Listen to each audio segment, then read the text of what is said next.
Hola, buenas tardes a todas y a todos. Bienvenidos y bienvenidas a la mesa redonda de perspectiva teórica, la interrupción legal del embarazo en México, avances, retrocesos y consecuencias. En esta mesa nos acompañan Verónica Cruz Sánchez, Elsa Conde Rodríguez, Alejandro Madrazo Layuz y Emanuela Borsachielo. En esta mesa vamos a discutir en dónde estamos en materia de este derecho tan importante para las mujeres, el derecho a interrumpir o a decidir si queremos ser madres o no, a concluir un embarazo. Este derecho ha sido limitado en muchísimas ocasiones y en mucho tiempo, a pesar de que es uno de los temas más importantes para la agenda feminista de la segunda ola. Este derecho hace que las mujeres podamos ser dueñas de nuestro cuerpo, porque parece que el cuerpo de las mujeres es público. Salimos a la calle y todo el mundo puede opinar de cómo nos vemos, de nuestro peso, de nuestra apariencia, de cómo nos movemos, si somos madres o no somos madres. Va a empezar primero Verónica, por lo que les voy a presentar, aunque realmente Verónica en este tema no necesita presentación. Verónica Cruz Sánchez es feminista y defensora de los derechos humanos de las mujeres. Es maestra en desarrollo organizacional y trabajadora social de profesión. Actualmente es la directora del Centro de las Libres de Información en Salud Sexual, Región Centro, ubicada en el estado de Guanajuato. Sus principales temas de especialidad son el acceso al aborto seguro y a la descriminalización del aborto, violencia contra las mujeres, violencia feminicida y feminicidio. Le gusta innovar, implementar nuevas ideas y modelos de participación ciudadana desde la perspectiva feminista. Verónica, por favor. ¿Escucha? Sí, ya. Muchas gracias por la invitación, muchas gracias, Lucía. Bueno, yo voy a hacer un contexto, ahorita estaba acá platicando con Elsa, ella va a hacer, para yo no meterme en el contexto más específico de 2008, yo voy a hacer un contexto súper breve del 2000 al 2016, ¿no? En este tema, un poco haciendo la comparación entre hoy Ciudad de México y Guanajuato, porque en este tema justo han tenido mucho que ver, uno por supuesto en la Ciudad de México en avances y Guanajuato en retrocesos, ¿no? Entonces me parece que es interesante hacer esta comparación y este análisis breve de este contexto para luego ir entendiendo lo que las compañeras y Alejandro vamos a ir diciendo. Nosotras queremos posicionar y desde hace 16 años hemos venido construyendo un concepto con las mujeres concretas de carne y hueso que deciden interrumpir un embarazo no deseado y le hemos llamado la despenalización social del aborto, que significa que la población acompañe la decisión de las mujeres en lugar de juzgarlas, ¿no? Porque desde nuestra posición política el aborto no es un problema de las mujeres, es un problema social que tiene harto estigma social negativo y lo que estamos empeñadas es en ir eliminando todo el estigma que tiene el aborto asociado con las mujeres, pero desde las propias mujeres que lo viven. Entonces yo por eso llamé, no sé si pueden apagar para que se vea un poquito mejor acá porque el color está tenue. Por eso yo llamé así mi presentación, que es la despenalización del delito al derecho, es decir, cómo, aunque sea un delito en los códigos penales del país, en todos los códigos penales del país, incluido la Ciudad de México después de las 12 semanas, cómo hemos ido construyendo con las mujeres el que se viva como un derecho. Y de eso voy a ir hablando brevemente.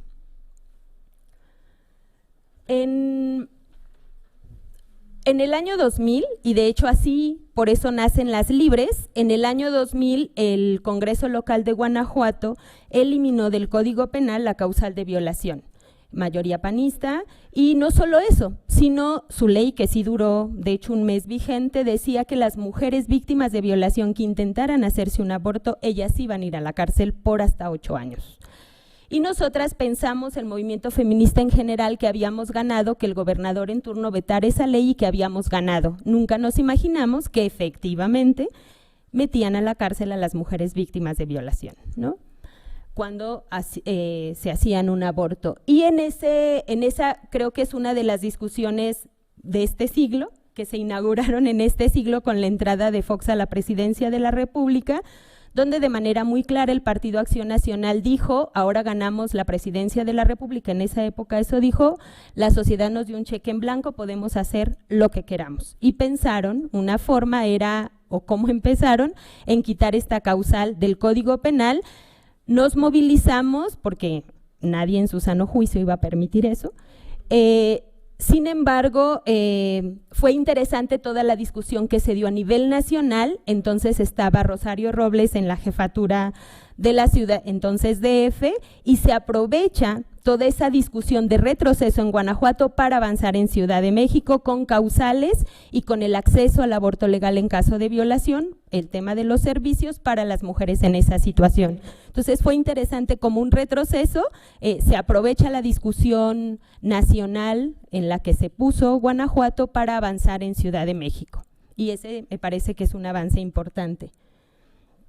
Después, bueno, nada más contextualizar, seguramente acá todo el mundo sabe, ay, no sé qué tiene esto, que en México existen hasta 8 causales en todo el país, algunos estados con 5, 6, hasta 7, y Guanajuato junto con Querétaro son los 2 estados más restrictivos en materia de causales, es decir, la excepción para caso de aborto en Guanajuato solo y Querétaro, por violación, como en todo el país, e imprudencial. Y en 2009, que entiendo es un poco más ya lo que yo no voy a profundizar sobre eso, porque Elsa va a hablar un poco más sobre este contexto, otra vez, ¿no? Otra vez viene cuando en 2007, acá también todo el mundo sabemos, nada más por mencionarlo, cuando se logra la legalización del aborto en la Ciudad de México hasta las 12 semanas, viene luego todo el proceso de la constitucionalidad. Cuando la Corte declara la constitucionalidad, viene una ola de octubre de 2008 a mayo de 2009, de cómo 16 estados de la República, con esta idea de los partidos y grupos de derecha y grupos antiderechos, de obstaculizar el avance de la despenalización en el país, ¿no? Entonces vienen estas reformas constitucionales. En Guanajuato se hace en mayo de 2009. Nosotras en ese momento hicimos… ¿Ahí? Ya. Ok, ahí. Yo mejor puedo gritar. Entonces, ahí está.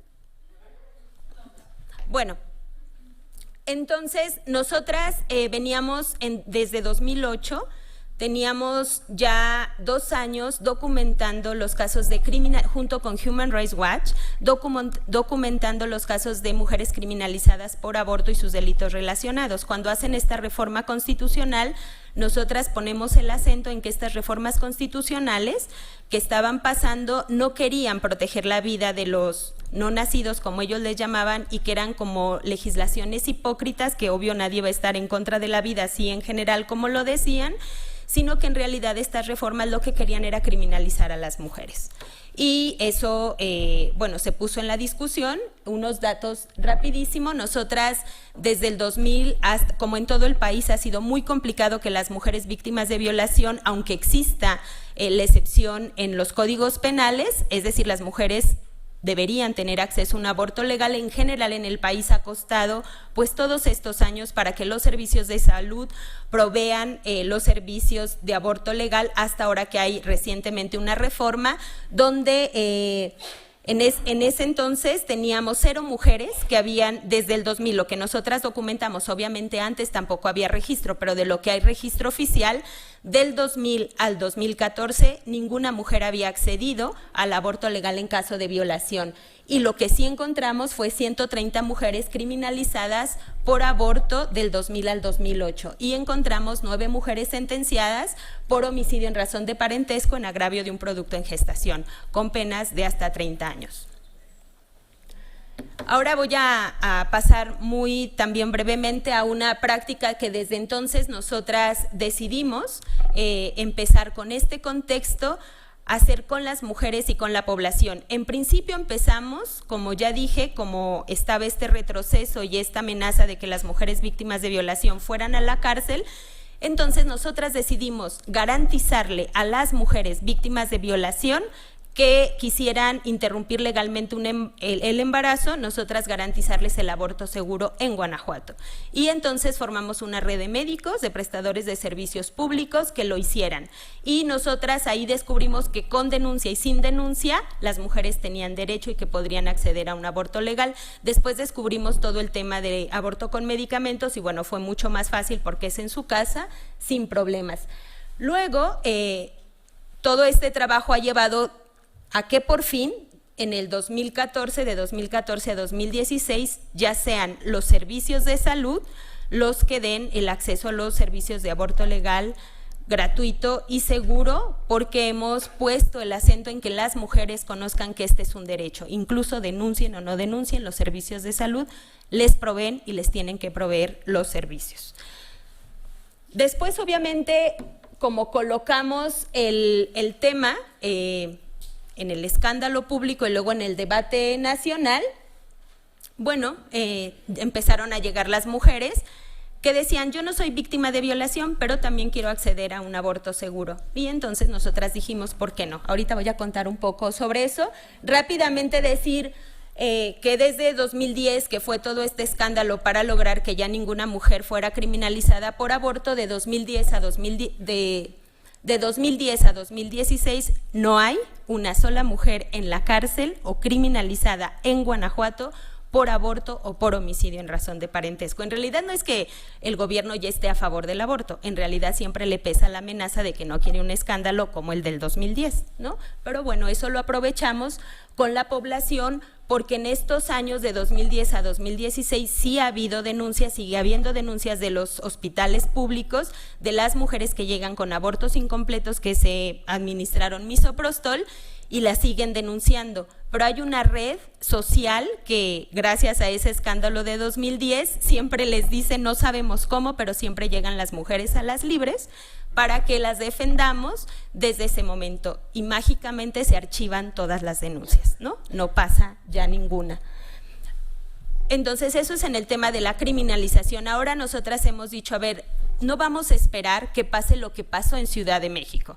No vamos a esperar que 36 legisladores y legisladoras estén de acuerdo, sean buena onda, los astros se alineen, ¿no? Porque si es por demanda, Guanajuato hubiera sido el primero en despenalizar, porque tenemos 10 años todos los días fregándoles, pero dijimos no, nosotras queremos que las mujeres en el imaginario social se coloque la despenalización social del aborto y entonces nosotras garantizaremos el acceso al aborto seguro vía medicamentos con todos los protocolos de la Organización Mundial de la Salud. En realidad lo único que hacemos es acompañar la decisión de las mujeres, pero lo que nosotras queremos es que el día que exista esa masa crítica o esa población sea mucho mejor o mucho más aceptada la despenalización total del aborto. Entonces, por un lado, estamos trabajando en la descriminalización, es decir, que a las mujeres que se criminalizan por aborto las dejen de criminalizar y un día ojalá deje de existir ese delito en todos los códigos penales del país, y por el otro lado, las mujeres concretas que deciden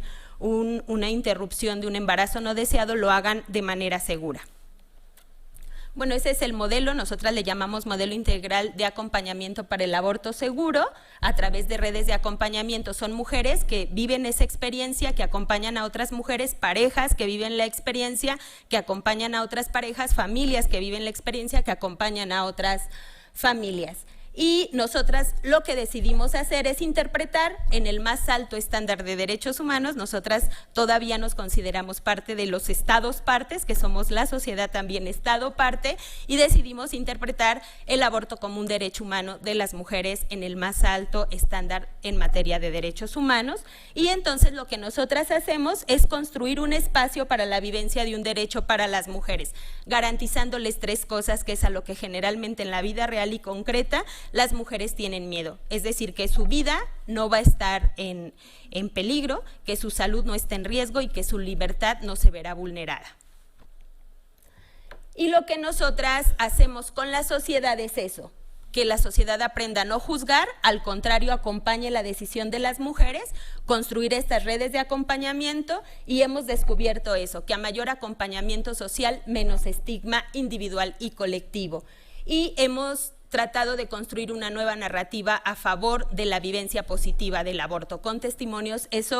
Estas imágenes y estas mujeres son mujeres acompañantes, mujeres que hemos acompañado, que lo han vivido como un derecho.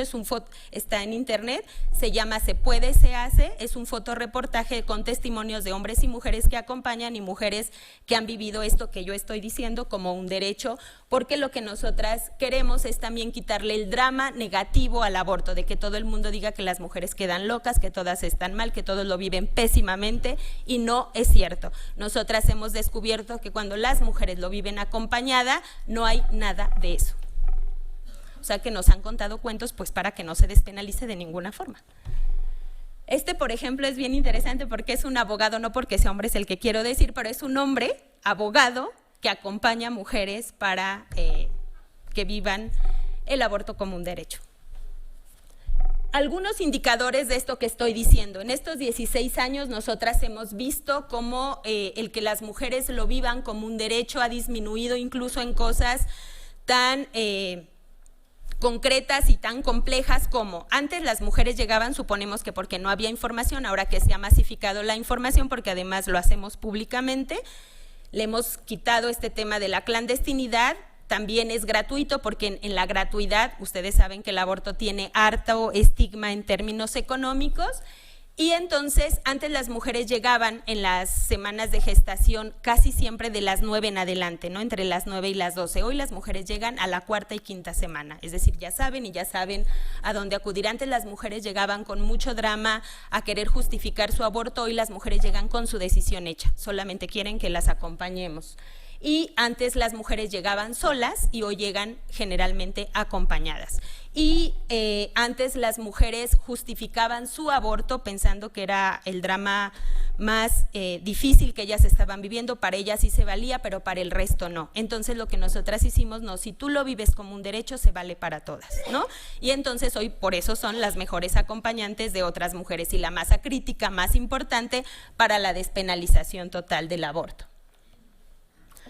Las mujeres acompañadas que acompañan, lo que hacemos con las mujeres, las redes y la población es confrontar directamente el estigma, hablar del tema públicamente, sacarlo de la clandestinidad, hacer una nueva narrativa sobre el aborto. Hay un documental que hemos hecho que está en las redes sociales, que se llama El imparable acompañamiento en español, y habla de esto, ¿no? De cómo las mujeres lo viven con cero estigma.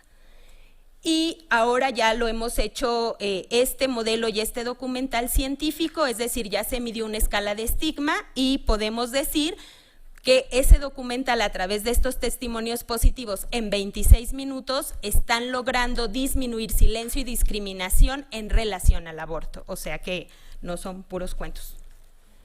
Y bueno, nosotras para concluir hemos construido una teoría del cambio, que es que la confrontación directa del estigma asociada al aborto en lugares restrictivos ha logrado una mayor apertura de la sociedad para eliminar el silencio, la discriminación hacia las mujeres que abortan y aumentar el acompañamiento social, y a mayor acompañamiento social, menos estigma. Y lo único que necesitamos para hacer esto es eso, y por supuesto los medicamentos y un teléfono. Gracias.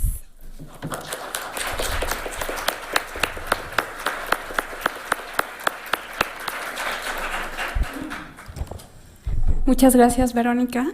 Espero que la audiencia aproveche estos fabulosos 4 minutos para preguntas que les acaba de donar Verónica. Ahora le voy a dar la palabra a Elsa Conde Rodríguez. Elsa es psicóloga egresada de la Facultad de Psicología de la UNAM y maestra en Sociología por la Facultad de Ciencias Políticas y Sociales. Es integrante y fundadora de varias organizaciones de mujeres como APIS, Consorcio para el Diálogo Parlamentario, y la Equidad y la colectiva Ciudad y Género.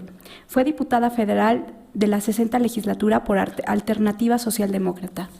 Ha tenido participación activa en diversas iniciativas del movimiento feminista como coordinadora feminista del Distrito Federal, en la Convención Nacional de Mujeres por la Democracia, Frente Nacional por la Maternidad Voluntaria, campaña Ganando Espacios, Avancemos un Trecho, campaña de acceso a la justicia para las mujeres, Pacto entre Mujeres y en la Red por los Derechos Sexuales y Reproductivos. Elsa.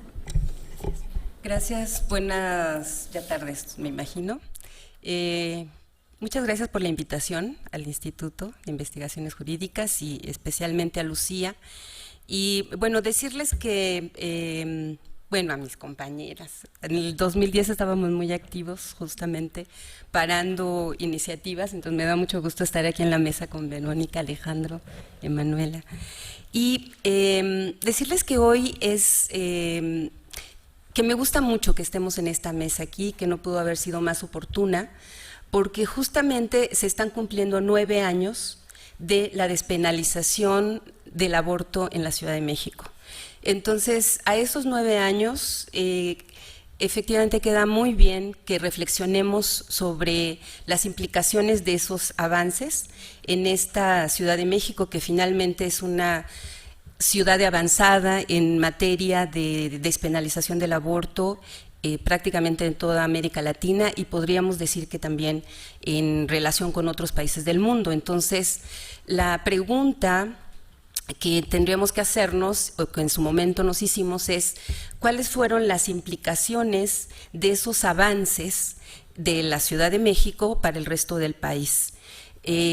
Sabíamos, en su momento lo analizamos desde el movimiento feminista, sabíamos que iba a tener pues impacto, que se iba a impactar a las otras entidades del país y por supuesto que también las organizaciones feministas de diversos estados del país se preguntaban si era conveniente dar el paso, porque eso iba a traer una ola de acciones de inconstitucionalidad, de acciones que desde la derecha evidentemente además no se hicieron esperar. No obstante, la reflexión fue, pues tenemos que avanzar, o sea, tenemos que avanzar porque hasta ese momento, hasta el 2007, lo que se tenía básicamente eran causales de no punibilidad del aborto y en la mayoría de los casos causales que definitivamente no tenían procedimientos para que se hicieran reales. Entonces eso significaba que bueno, podrían existir hasta 6 causales en la Ciudad de México, sin embargo, para el 2006-2007 apenas se contabilizaban 46 casos de interrupción legal del embarazo por esas causales y eso ¿qué es lo que nos estaba diciendo? Nos estaba diciendo que evidentemente, aunque las causales existían y los procedimientos también, las mujeres no estaban accediendo realmente a ese derecho. Por lo tanto, dar el paso de la despenalización pues fue un paso muy importante, muy relevante y como decía, los efectos no se hicieron esperar. ¿Cuál fue la primera reacción que tuvimos que enfrentar las mujeres desde nuestras organizaciones? Primero que fue que la propia Comisión Nacional de Derechos Humanos presentara una acción de inconstitucionalidad a través de Soberanes, que en su momento estaba al frente, ¿verdad? Y además acompañada de una persona que en su momento estaba también en un papel muy importante, que era el Procurador General de la República, Eduardo Medina Mora, hoy en la Suprema Corte de Justicia de la Nación. Entonces, desde estas dos instituciones que se supone que tendrían que estar para respetar y garantizar los derechos de las mujeres, se presentan 2 sendas acciones de inconstitucionalidad en contra de ese avance que se da en la Ciudad de México. Como bien lo decía Verónica, bueno, finalmente después de todo un proceso que se da de discusión dentro de la Suprema Corte, pues lo que tenemos es una declaratoria de constitucionalidad de esa acción tan importante que fue despenalizar el aborto en la Ciudad de México hasta la 12ª semana. ¿Por qué digo que hoy es muy importante que lo veamos? Bueno, porque estamos justamente frente a la refundación de lo que va a ser la Ciudad de México a través de la redacción de lo que va a ser su primera constitución política de la Ciudad de México a través de la Constituyente. Y bueno, una de las cuestiones que tenemos que pensar es que este avance tan importante hoy, en este momento, podría estar otra vez en riesgo. Y basta con leer cuáles son las plataformas que se están presentando por parte de los partidos políticos y de los candidatos que van a ir a la Constituyente, para que nos demos cuenta que aunque durante todos estos años hemos sentido que la Ciudad de México ha avanzado en este terreno, pues como bien se dice, nunca hay derechos ganados para siempre y para toda la vida. Entonces, esta cuestión de estar muy alerta es muy importante, y sobre todo porque además de decirles cómo fue que desde estas instituciones del Estado se presentaron estas sendas acciones de inconstitucionalidad, también me gustaría compartir con ustedes brevemente cómo fue el comportamiento de los partidos políticos y, por supuesto, también de la jerarquía católica en su momento. Una primera cuestión que sucedió es que, para empezar, fue una acción rapidísima. A partir de octubre del 2008 a mediados del 2010 se reformaron 16 constituciones en todo el país. Estas 16 constituciones que se reformaron fue para incorporar el derecho a la vida desde el momento de la concepción y hasta la muerte natural. En un periodo de 15 meses se reforman 16 constituciones. Decimos que hay 17 porque Chihuahua ya se había reformado desde 1993 y por lo tanto se suma. Entonces, tenemos 17 constituciones que se reformaron, y estas 16 que se reforman en los 15 meses, la pregunta es ¿cómo es que sucede? Y la respuesta es, sucedió, no porque la derecha, fundamentalmente que operaba a través del Partido Acción Nacional, lo estuviera presentando por primera vez. O sea, venía insistiendo desde el 2000 a la fecha, al 2010, venía insistiendo en cambiar las constituciones. No obstante, ¿qué fue lo que sucedió? El Partido Revolucionario Institucional se movió del lugar. Se mueve del lugar y pensamos que básicamente considerando que podía, moviéndose del lugar, ganar la presidencia en el 2012, lo cual pues, sucedió. Y ¿cuál es el resultado en cifras de este movimiento de los partidos políticos? Primero, 10 gobernadores del PRI apoyaron en estos 16 estados que se cambiara la Constitución para incorporar el derecho a la vida desde el momento de la concepción. Por supuesto, acompañaron 6 gobernadores del Partido Acción Nacional, un gobernador del PRD, que fue en Chiapas, y en total aproximadamente 466 legisladores del PRI votaron a favor de esta iniciativa.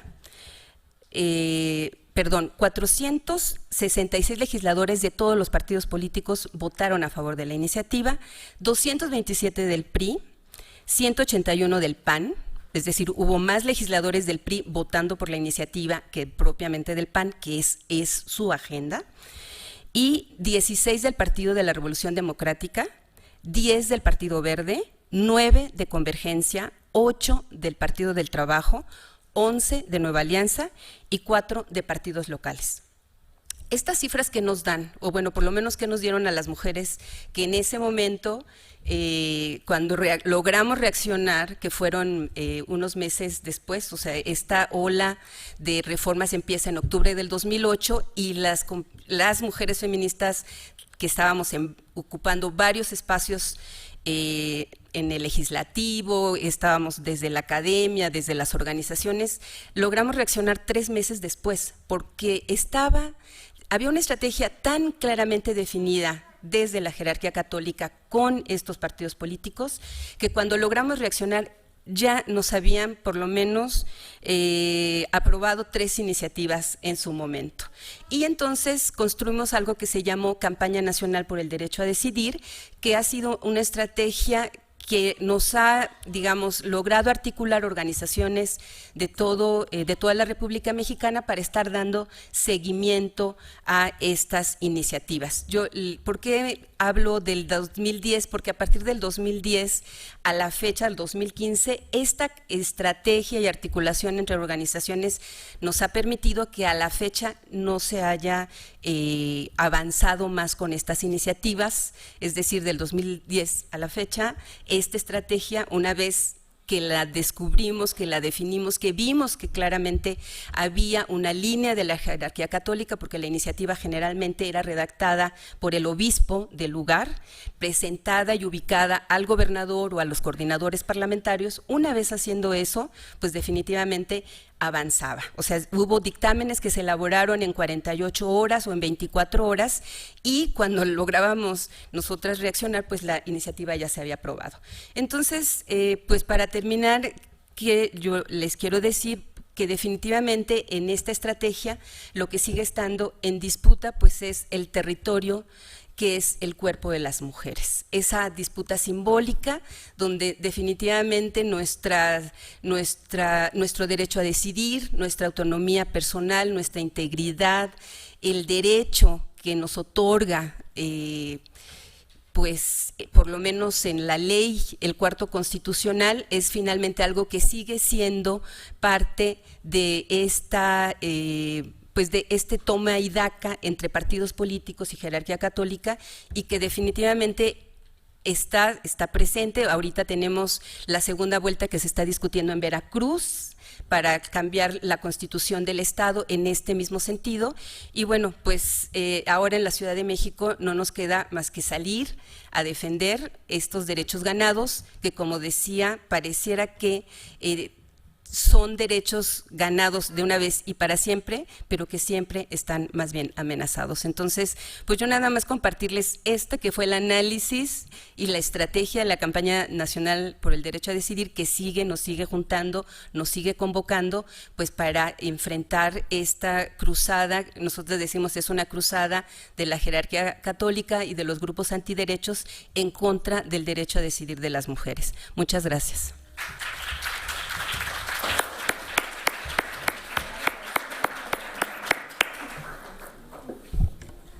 Muchas gracias, Elsa. Bueno, hasta ahora han visto cómo se puede construir socialmente un derecho, cómo lo podemos ejercer desde las organizaciones civiles, no esperar a que el buen gobierno se decida y nos lo otorgue, cómo lo ven los políticos cuando ya lo consiguen y cómo hacen estrategias alternas para conseguir una clientela, para poder conservar el poder. Lo que dice Elsa es una realidad. Voten en junio porque este derecho lo podemos perder, igual que el matrimonio igualitario, porque no sabemos quiénes van a llegar a la constituyente. Los que están escribiendo la Constitución, muchos son liberales, pero no sabemos quiénes van a llegar y van a votar ese proyecto. Ahora vamos a ir a un aspecto un poco más académico de esta discusión con Alejandro Madrazo Layuz, para que vean que somos incluyentes, si hay un hombre en esta mesa. Él estudió la carrera de Derecho en la Facultad de Derecho de la UNAM y en el ITAM, del que se tituló con mención honorífica. Posteriormente obtuvo la maestría y el doctorado, ambos en Derecho, por la Universidad de Yale. Es profesor investigador de tiempo completo del CIDE, donde coordina el Programa Interdisciplinario de Política de Drogas en su sede Región Centro, así como del Programa de Derecho a la Salud, este último de la División de Estudios Jurídicos. Es también miembro del Sistema Nacional de Investigadores Nivel 1. Ha publicado en revistas especializadas en México y el extranjero sobre enseñanza del derecho, historia del pensamiento jurídico, libertad de expresión, justicia electoral, derechos sexuales y reproductivos, control del tabaco y regulación de las drogas.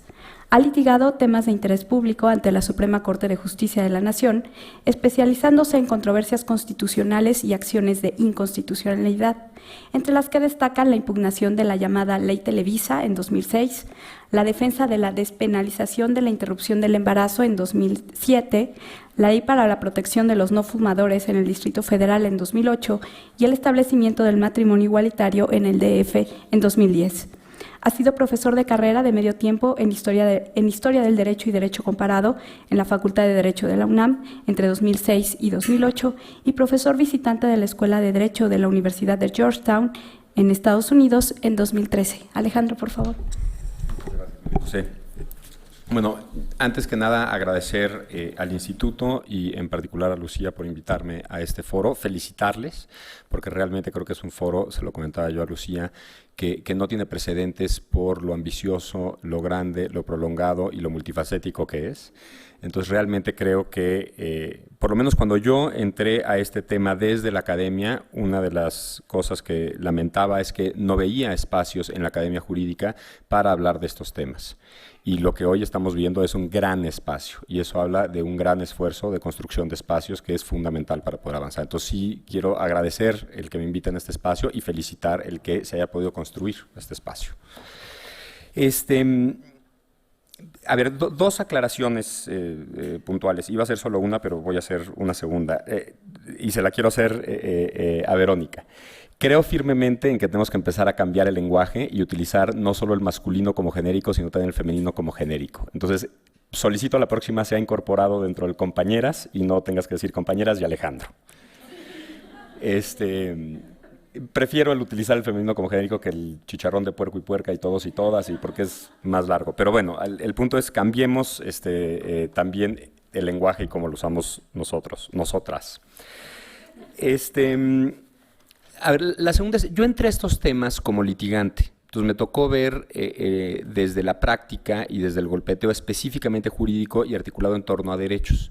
Pero la reflexión que quiero yo hacer aquí es más bien de corte académico y de alguna forma hacer una crítica de lo que no hemos hecho desde la academia para articular las herramientas que se necesitan articular teórica y conceptualmente para poder dar la pelea como es debido, sobre todo en los juzgados, que es, vamos, mi experiencia a lo que me lleva. En ese sentido, la crítica que quiero ofrecer es una autocrítica a quienes desde la academia, y específicamente desde la academia jurídica, nos hemos involucrado en estos temas, y en ese sentido no es extensiva a ni el ámbito político necesariamente, ni el ámbito del activismo. Y sí quiero decir que la caracterización que voy a hacer aquí de nuestras fallas, pues está perfectamente derrotada en gran medida con los ejemplos que hemos escuchado con mis dos compañeras antecesoras, ¿no? Entonces, por favor, tratemos de entender esto como una crítica en particular a mi gremio, o sea, el académico jurídico, o no necesariamente tiene que ser académico, pero quienes articulamos el discurso jurídico teórico para poder dar la pelea por derechos más concretos. Y vamos, con esa prevención, el planteamiento de las buenas prácticas para juzgar en materia de género, cruzado con el tema de esta mesa en particular, que es avances, retrocesos y consecuencias, me llevó a una revisión de lo que sí hemos hecho y lo que no hemos hecho, y en ese sentido lo que les vengo a plantear son unas primeras reflexiones de lo que yo mismo me estoy trazando como una renovada agenda en esta materia. Entonces, un primer ensayo, y por favor sean duras, y comprensivas también, en la medida en la que es la primera vez que articulo estas ideas. Quisiera pedirles que hiciéramos una ampliación de nuestra óptica. Primero, desde la perspectiva de género, y aquí la perspectiva de género, la definición que más me gusta a mí, teórica al menos, que he leído, es la más sencilla, que es, por decirlo en términos de la academia gringa, donde la tomo, es asking the woman question. Hacer la pregunta acerca de la mujer y cómo afecta esto a la mujer. Entonces, lo primero que quiero pedirles es que ampliemos ese planteamiento de cómo afecta esto de la mujer a las mujeres, para que empecemos a identificar cómo afecta diferenciadamente una decisión o un argumento a diferentes mujeres que están en juego. Porque creo que uno de los problemas es que muchas veces se plantean argumentos desde la perspectiva de una mujer imaginada específica que nos interesa. Si estamos hablando del derecho a decidir, desde la mujer que quiere abortar, o si estamos hablando de, derechos reproductivos, desde la mujer que se está reproduciendo. Y quiero llevarlos a que pensemos no solo en esa mujer, sino en otras mujeres que pueden estar involucradas en la política pública que estemos defendiendo o atacando. La segunda es que no hablemos solo de derechos, sino que nos vayamos más allá del lenguaje estrictamente jurídico y pensemos en otros puntos, y yo quiero abordar dos y poner otras dos categorías, además de la de derechos, sobre la mesa. Una es narrativas, y esto tiene que ver con la construcción social, o sea, con la despenalización social, creo, de la que hablaba Vero, y otra es con políticas públicas, o sea, que pensemos concretamente en cómo operacionalizar a las instituciones para lograr ciertos fines. ¿no? Entonces, jurídicamente en Guanajuato no ha habido mucho avance que digamos de lo que nos narraba Vero. Sin embargo, yo les diría en las prácticas hay un avance enorme de 2010 para acá que no haya más mujeres procesadas. Y eso tiene que ver con la operacionalización de un activismo, creo, muy aguerrido y muy inteligente para neutralizar la operación de ciertas instituciones. Entonces, pensemos derechos, pensemos también narrativas, o sea, constructos sociales, y pensemos también políticas públicas, o sea, operación de instituciones. Con eso en mente, quiero hacerles una primera revisión de los grandes casos que han ocurrido en la Corte, que han ocurrido, sí, en la Corte aquí en México en torno al derecho a decidir, que, como es evidente, no agotan lo que ha ocurrido en torno al aborto, pero que, bueno, pues es mi punto de entrada y me sirve para ilustrar, a la hora que metemos estas tres categorías, cómo podemos problematizar lo que parecería avance-retroceso, una narrativa de avance-retroceso lineal, ¿no? Entonces, por ejemplo, normalmente se lee a la ley Robles como un gran avance. ¿Por qué? Porque fue la primera vez que la Corte avaló la liberalización del régimen que regulaba el aborto. Yo quiero decirles que desde la perspectiva narrativa, sí, sin duda la ley Robles es un avance, y creo que el mejor ejemplo del éxito de la ley Robles es precisamente la ministra Sánchez Cordero, que estaba en este salón hace unos minutos. Si ustedes leen la ley Robles, que es un proyecto que ella realizó, es un fallo profundamente conservador. Es un fallo que avala la ampliación de las causales para poder interrumpir el embarazo, porque se mantiene la penalización de la conducta, aunque no se va a prisión. O sea, el argumento final de ese fallo es constitucional porque mantiene el carácter de delito el aborto, a pesar de que no se le castigue con prisión. Y además es un fallo en el que, por suerte, solo fueron 7 y no los 8 votos vinculantes, pero 7 votos hablaron del derecho a la vida del producto de la concepción. Entonces, jurídicamente, en términos de derechos, es un fallo regresivo. Narrativamente es un éxito rotundo, porque los medios lo leyeron como un avance, la propia ministra lo leyó como un avance, y eso la inició en un cambio, en un proceso de cambio del que ella nos habló, pero que creo yo se ilustra mejor si uno ve su proyecto, que fue la sentencia en la ley Robles, y lo contrasta con su voto en la controversia constitucional de Baja California sobre el efecto inhibidor de las reformas constitucionales en los estados. La ministra Sánchez en el año 2002 y la ministra Sánchez en el año 2012 son ministras radicalmente distintas. Entonces, es un éxito narrativo porque precisamente permite esa transición, aunque jurídicamente sea terriblemente reaccionario ese fallo.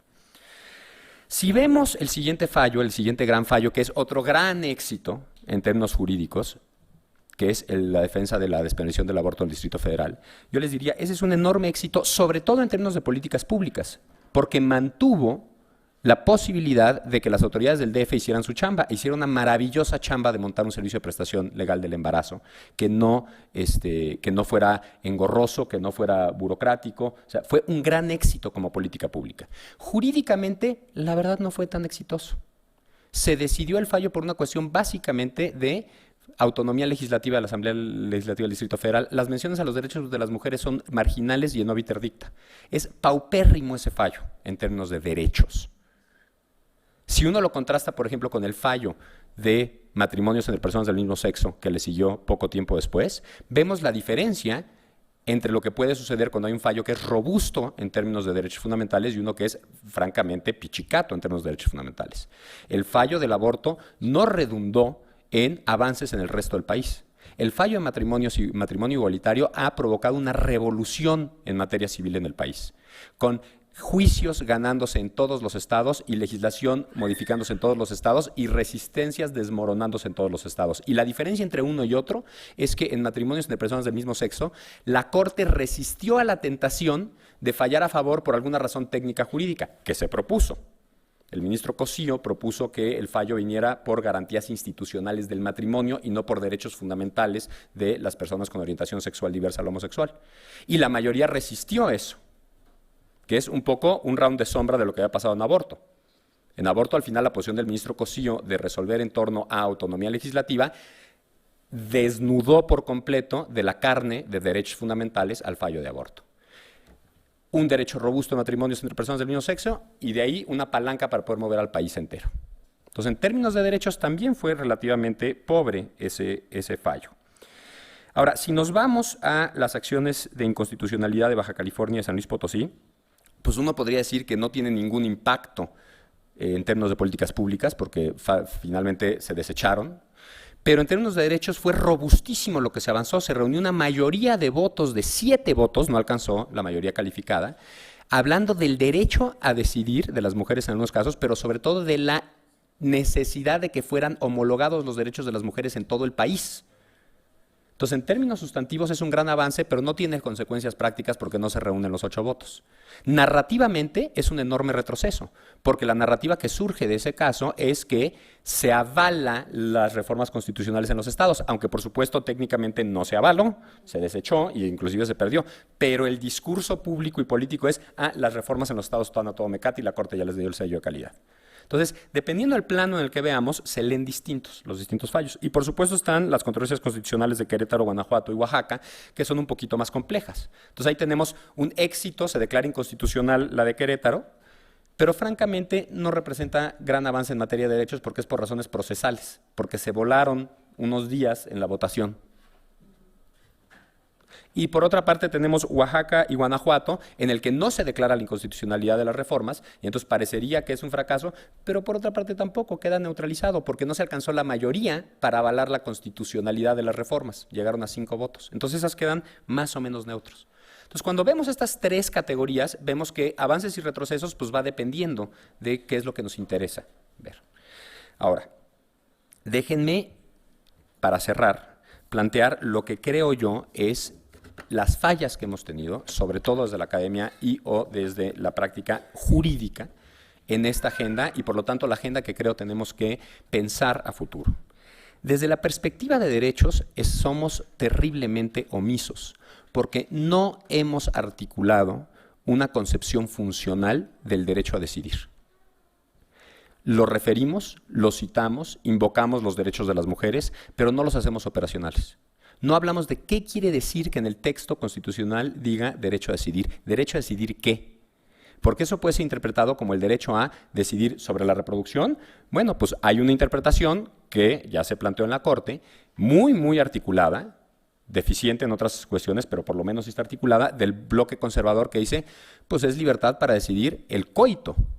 Pero una vez que se decide sostener coito, entonces ya deja de haber un derecho y lo que hay son obligaciones. Eso colapsa la reproducción con la sexualidad. Si queremos tener un derecho a decidir robusto, teóricamente tenemos que separarlo de un derecho de libertad sexual. Y tenemos que decir por qué se separa. Y entonces no es el coito. Y a ver, aquí quiero decir, no lo hemos hecho, y cuando digo no lo hemos hecho no es que no se haya hecho nada. Creo que han habido esfuerzos laterales, por lo menos en mi caso y con la profesora Estefanía Vela, ya tenemos una idea muy clara de cómo se operacionaliza ese derecho, pero solo lo hemos metido en una demanda de amparo que por supuesto fracasó y no lo hemos publicado, ¿no? Entonces, por ejemplo, lo que proponemos en esa demanda de amparo es, lo que protege el derecho a la reproducción no es la sexualidad, no es el coito, ese tiene una protección constitucional separada, sino el establecimiento de la relación paterno-filial, o en el caso de las mujeres, materno-filial. Y entonces también cubre, por ejemplo, la adopción. Y no tiene nada que ver con prácticas sexuales, como por ejemplo el sexo anal, ¿no?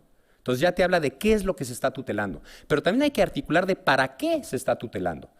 Es muy distinto decir se tutela el derecho a decidir porque protege el libre desarrollo de la personalidad o el libre desarrollo de los planes de vida de las mujeres, que esa es una opción y es viable, o otra que a mí me convence más simplemente porque se puede argumentar mejor con base en los antecedentes legislativos, de que es un derecho que se estableció fundamentalmente para garantizar la igualdad entre hombres y mujeres. ¿Por qué? Porque cuando se introdujo en la Constitución el derecho a decidir, se introdujo en la misma reforma constitucional en la que establecimos la igualdad de la mujer y del varón ante la ley. Y esa reforma, los aparatos legislativos, los dictámenes, la iniciativa, hablan sobre todo de igualdad entre hombres y mujeres. Entonces, si yo he de dotar de contenido a el derecho a decidir, la cláusula que dice que toda persona tiene derecho a decidir, creo que debemos de hacerlo en el contexto de la reforma en la que fue introducida. Y en ese sentido creo que la orientación del derecho a decidir tiene que ver con una presunción de que mientras las mujeres no puedan decidir sobre la continuación o interrupción de su embarazo, no puede haber igualdad real entre hombres y mujeres.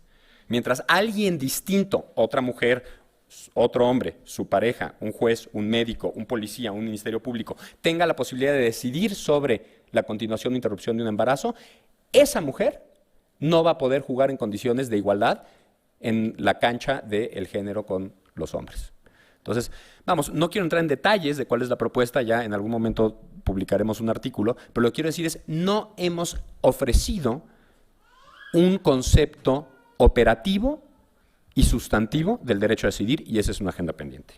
En tema de narrativas, creo que también tenemos una agenda pendiente, y es, hemos dejado, en México al menos, nos hemos dejado llevar por la inercia del discurso de los derechos humanos internacionales, que surgió en lugares como Alemania y que ha sido adoptado con mucho vigor en lugares como Chile o como España, y que hablan todavía o permiten que se hable de ponderación de derechos. Los derechos de la mujer versus el derecho a la vida del producto de la concepción. Ese, creo yo, es un error craso. Entiendo que en lugares como Chile, donde tienen precedentes judiciales que dicen que el derecho a la vida es un derecho constitucional y además es el que es jerárquicamente superior, o en Alemania, donde decir que no hay un derecho a la vida de quien sea, dejen ustedes antes o después de la concepción, tiene ecos históricos tan desagradables que nadie se atreve a decirlo, que ahí se vayan por el sofisma, porque creo que es un sofisma, de hablar de la dimensión objetiva versus la dimensión subjetiva del derecho a la vida. Perdón, como yo entiendo los derechos, no hay dimensión objetiva. Los derechos siempre tienen a un sujeto detrás. No lo digo yo, lo dicen desde los teóricos del derecho, nuestros más viejitos y consagrados como García Maínez, hasta nuestros civilistas. Yo creo que si hablamos de derechos, tenemos que hablar de titular de derechos y por lo tanto tenemos que hablar de persona. Y si estamos hablando de ponderación de derechos, estamos permitiendo que se conciba como persona al producto de la concepción.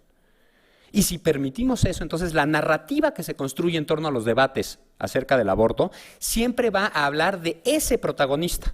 Y el aborto va a ser un evento cataclísmico que le ocurre a ese protagonista. Y en esa narrativa es muy difícil visibilizar a la mujer como algo que no sea el antagonista del protagonista de la narrativa. Tenemos que construir una narrativa en que la protagonista sea la mujer. Y tenemos que construir un aparato analítico que nos permita construir esa narrativa en el cual la mujer no sea un lugar donde el protagonista se desarrolla. Porque si el producto de la concepción es persona y estamos hablando del aborto, el protagonista es el producto de la concepción. Y en ese sentido, el cuerpo de la mujer se convierte, primero, en un lugar donde se desarrolla el feto. Y segundo, en algo distinto a la mujer. O sea, si yo tomo a María José del brazo, María José me va a decir, no me toques. ¿Por qué? Porque se identifica con su cuerpo. Pero si yo hablo del cuerpo de la mujer en un contexto en el cual estoy hablando del derecho a la vida del producto de la concepción, estoy separando a la mujer de su cuerpo. Una cosa es la mujer y sus derechos, otra cosa es el producto de la concepción y sus derechos, y lo que está en disputa es el cuerpo de la mujer como si fuera un terreno al que ambos tienen el mismo acceso. Entonces, nos hace falta revisar nuestras categorías analíticas, que en otros países hay una necesidad técnica, legal, de enfrentar, o política, ineludible, pero que en México no tenemos ese problema y no tenemos por qué comprar esa narrativa. Construyamos una narrativa que nos permita hablar del aborto como lo que es, un evento que le sucede o que la mujer hace que suceda a ella, a su cuerpo. Y finalmente, en el tema de políticas públicas, creo que también tenemos una agenda pendiente seria. El aborto, pero no nada más el aborto en general, los derechos reproductivos, se visualizan sobre todo desde la óptica de la mujer que está recibiendo el servicio de salud reproductiva, por lo general. Y entonces llegamos a hacer planteamientos correctos, creo, de visibilizar fenómenos gravísimos, creo, como la violencia obstétrica. Y eso está bien, es un fenómeno que existe, y créanme, mi experiencia de acompañar a mi esposa en 2 embarazos, en 2 ciudades distintas, con 2 médicos distintos, me permite ver con muchísima claridad la importancia que es el trato que le da el médico a una mujer en todo el proceso y lo desempoderada que puede estar una mujer, inclusive una mujer sumamente educada, empoderada, inteligente, etcétera, como lo es mi esposa. Como madre primeriza estaba asustada y hacía lo que el médico le dijera y entre otras cosas le indujo el parto cuando él tenía programada la fecha. En el segundo parto, ya un poquito más fogueada, no permitió que le indujeran el parto. Y participó en toma de decisiones sobre qué procedimientos se le iban a hacer y cómo se le iban a hacer. Y la diferencia entre uno y otro, yo sí considero que mi esposa sufrió violencia obstétrica en el primer embarazo y parto. Ahora, visibilizar eso no implica necesariamente penalizar la violencia obstétrica, que es lo que hemos hecho. Y entonces ahí es donde creo que tenemos que pensar también desde la perspectiva de políticas públicas. ¿Es una buena política pública combatir la violencia obstétrica a través del derecho penal? Híjole, si nos damos un paso atrás y vemos no nada más a la mujer que es víctima de violencia obstétrica, sino vemos a las mujeres, cómo son afectadas, concebidas y cómo han participado en la construcción del sistema penal, tendríamos que dar un paso atrás y decir, híjole, yo no le entro al sistema penal. Porque el sistema penal ha sido construido fundamentalmente desde una perspectiva de hombres. Y como muestra, un botón y nada más uno. La pena que se utiliza en el derecho penal es la privación de la libertad. Y eso presume que los seres humanos somos entes aislados y aislables, que podemos nosotros separar la pena de una persona cuando la metemos a la cárcel, es decir, a ti te castigamos. Pero la realidad de las cosas en este país, como está surgiendo con estudios y también en Estados Unidos, y uno de ellos, hago la promoción, es de mi esposa, sobre las mujeres invisibles, publicado en la Corte, quienes sufren el castigo son sobre todo las mujeres que rodean al hombre que está en la cárcel. ¿Por qué? Porque en este país, si uno va a la cárcel, no le pagan papel de baño, no le aseguran que no va a ser violado, no le dan comida que sea suficiente y que esté fresca. ¿Quién provee esos servicios? Lo proveen las mujeres principalmente, las mamás, las hijas, las hermanas, las esposas de los hombres que están en prisión. Entonces, utilizar el régimen penal sin tener en mente que no la mujer que fue víctima de el delito, sino las mujeres alrededor del victimario también van a ser afectadas, es algo que no debemos de hacer. Tenemos que ampliar nuestra perspectiva a la hora de que proponemos una política pública específica como utilizar el derecho penal.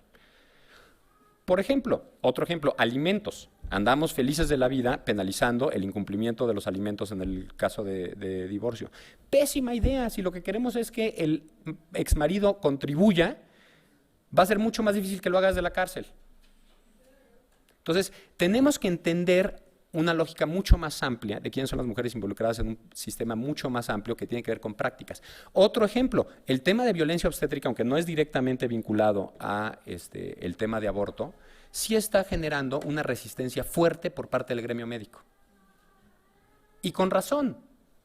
O sea, muchas de las prácticas de violencia obstétrica son prácticas que ellos mismos no visibilizan como violencia. Y entonces, en vez de hacer un proceso de concientización y de trabajar con el gremio, lo que hemos logrado al proponer la penalización de la violencia obstétrica es antagonizar al gremio. Ese mismo gremio que es el que denuncia a las mujeres que llegan con abortos incompletos. Ese mismo gremio con quien deberíamos de estar trabajando, y Vero no me dejará mentir, que cuando colabora es la pieza clave que permite que en la práctica no se penalice a las mujeres. En vez de estárnoslo ganando, lo estamos perdiendo con este otro sistema. Entonces, mi llamado es a que esos pendientes tenemos que enfrentarlos y tenemos que enfrentarlos con mucho más reflexión mucho más sustantiva acerca de sus implicaciones, antes de ciegamente o aplicar discursos que vienen de fuera y que tienen su razón de ser fuera, pero no su razón de ser dentro, o replicar las inercias del régimen patriarcal, de castigar con prisión y con un régimen penal. Tenemos que hacer una revisión mucho más profunda. Y tenemos que hacerlo no solo en términos de derechos, también en términos de la narrativa por la construcción social y de las instituciones en las que vamos a operar. Hasta ahí la dejo. Muchas gracias.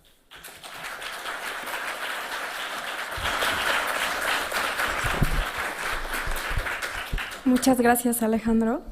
Pues muy provocador para las abogadas. Piensen cómo vamos construyendo derechos. Ahora va a cerrar la mesa Emanuela Borsachelo. Emanuela es investigadora especializada en estudios de género.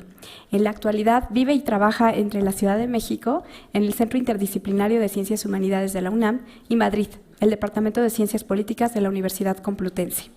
Los temas principales de su investigación son la violencia feminicida y los derechos sexuales y reproductivos. En 2012 colaboró con el Senado de la República Italiana para construir un marco legislativo respecto del delito de feminicidio. DDDL 3390, recante norma de la promoción de la subjetividad femenina y el contrasto al feminicidio. Entre sus últimas publicaciones están Palabras, escenarios e imágenes para comunicar la violencia de género, El feminicidio, la potencia de la palabra, de la imagen y de la práctica, y Volver a tejer cuerpos, prácticas feministas contra la normalización de la violencia, los casos de México e Italia. Emanuela, por favor. Vale, muchas gracias por la invitación. Espacios como eso nos hacen falta. Y yo recojo la invitación de Alejandro a una autoanálisis, a una autocrítica.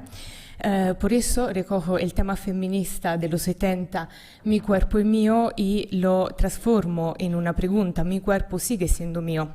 Además, en esta mi intervención quería trazar un puente simbólico con lo que era la mesa sobre violencia feminicida de ayer por la mañana, porque creo que sea muy importante establecer una relación entre violencia feminicida y aborto. Esa mi intervención va a estar dividida en dos partes. En la primera parte voy a analizar la relación que hay entre prácticas contemporáneas de control social, manipulación de la comunicación y violencia contra el cuerpo de la mujer. En la segunda parte voy a retomar la pregunta ¿mi cuerpo sigue siendo mío? Hacia prácticas transformadoras de los discursos. No hablo desde el derecho, hablo desde las ciencias sociales y que tengan paciencia por mi español y me disculpo. Vale.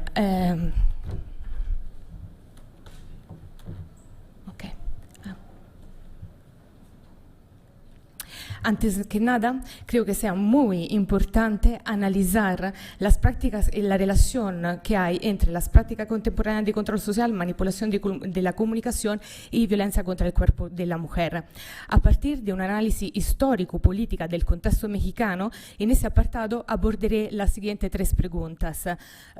Antes que nada, ¿cuáles son los engranajes que permiten la reproducción de las prácticas contemporáneas de control social? ¿Cuáles son los mecanismos que invisibilizan estos engranajes? Y por último, ¿cómo funcionan estos mecanismos contra los cuerpos de las mujeres? En México conviven engranajes de control del territorio que son a la vez complejos y binarios, en el sentido que se entrelazan formas tradicionales de violencia con formas postmodernas de violencias, desconocidas hasta ahora y aún no explicadas, y que iré analizando a lo largo de este apartado.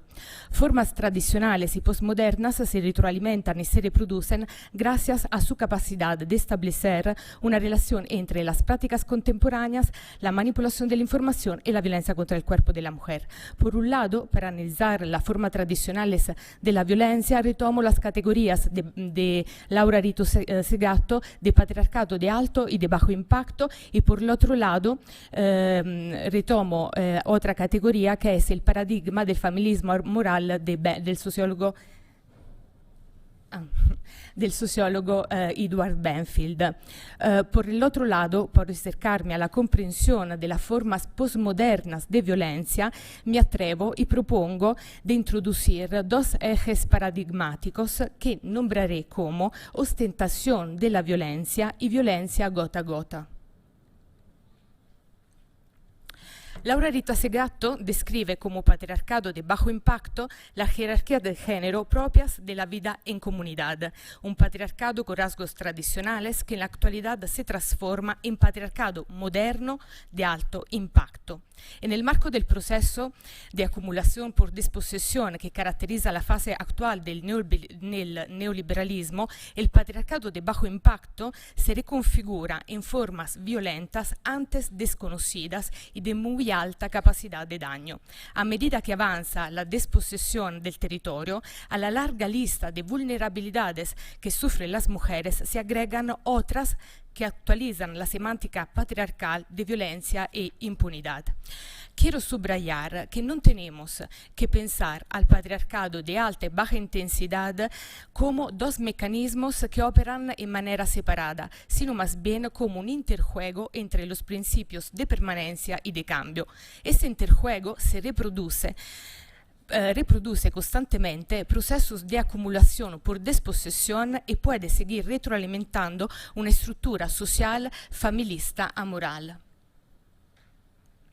En los años 50, el sociólogo estadounidense Benfield crea una categoría que es muy interesante para analizar ahora el contexto mexicano, que es la del feminismo amoral. Benfield describe feminismo porque el individuo persigue solo el interés de la propia familia y no lo de la comunidad. Amoral porque la ley fundamental es la ley de la familia y sirve solo para los individuos de la misma familia, regiéndose la comunidad que lo rodea por otras tipologías de leyes y valores. Desde los años 50, otros sociólogos y antropólogos han acuñado dicha categoría, pero dilatándola geográficamente y históricamente, e intentando leer a través de ella contextos diferentes que tienen en común el papel de la familia tradicional y una moral individualista familista.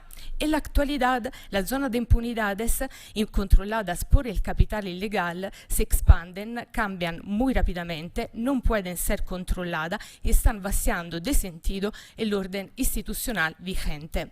Las formas tradicionales postmodernas de violencia se intercruzan en un engranaje de control social que no podemos más que analizar como un sistema radial, donde no existe solo una causa primaria. Hay causas múltiples que logran tener un efecto diferente según el territorio que habitan y que tienen que ser analizadas según una perspectiva histórica, capaz de detectar elementos de cambios y permanencias.